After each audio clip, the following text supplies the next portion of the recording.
Chapter 2. The German Girl. Geoffrey's face turned white. He heard the fall. He stood still, listening. He could hear no sound from below. He could hear no sound at all, anywhere.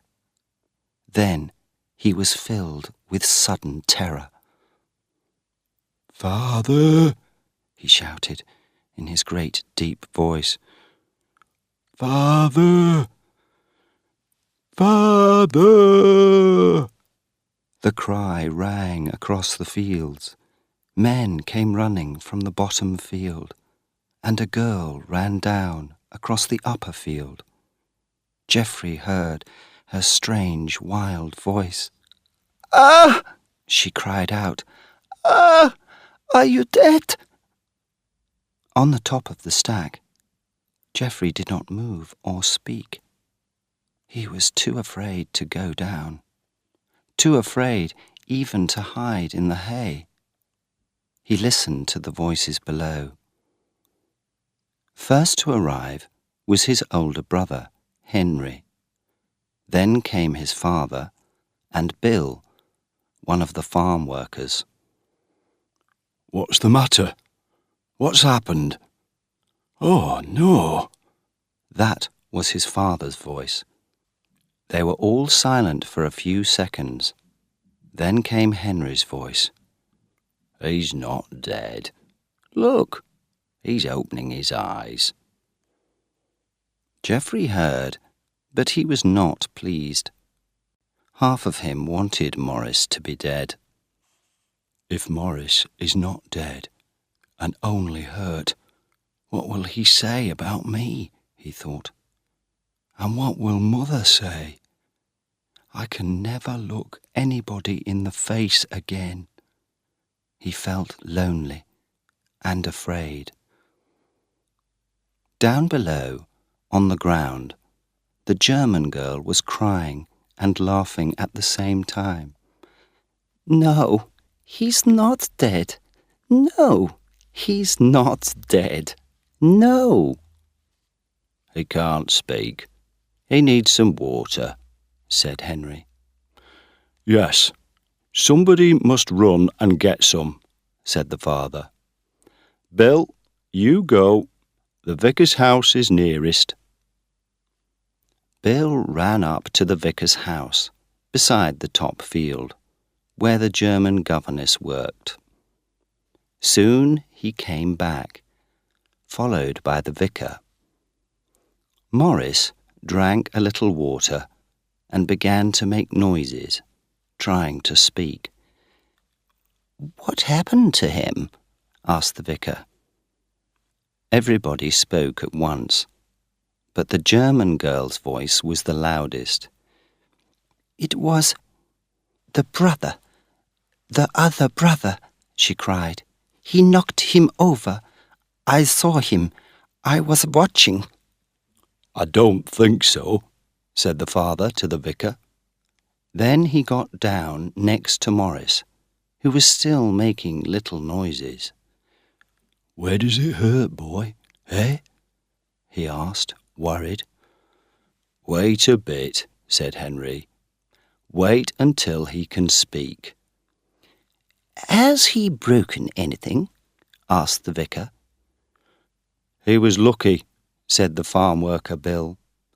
"Lucky to fall on this bit of hay and not the hard ground." Maurice could speak a little now, and the father asked him, "What were you doing, boy? Were you playing around with our Geoffrey?" "Yes, and where is he?"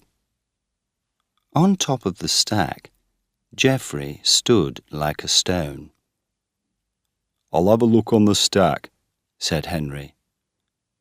Geoffrey did not want his big brother to come up on the stack, so he climbed down, and at the bottom of the ladder stood like a criminal, looking at the ground.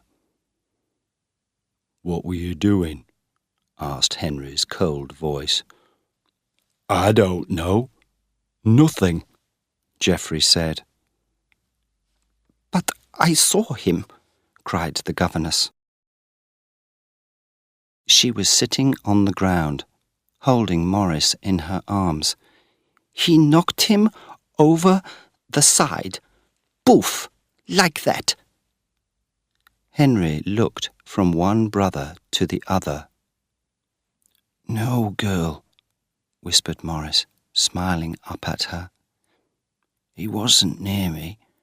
I just fell over the side. Oh, cried the girl, not understanding. You just made a mistake, said the father. That's all. Oh, no, she cried. I saw him. Her name was Paula Jablanowski, and her family came from Poland. She was 20 years old, quick and light as a wildcat, with a strange, wild way of laughing. She had bright blue eyes and short golden hair. Everybody could see that the vicar hated her. Morris's face was still white, but he lay smiling happily in the girl's arms. She smiled down at him with her quick, bright smile. Her English was not very good, but there are stronger things than words. You say what you like, she laughed. About your brother? About anything. Perhaps you need to go back to the children now, the vicar said to her, frowning a little. I will go soon, the girl said. She smiled at Morris again. You want to get up now? She asked softly. I'm not in a hurry, Morris said, smiling happily. She's leaving us soon, the vicar whispered to the father. My wife really doesn't like her. Why, is she? Like a wild thing. She won't do what we tell her.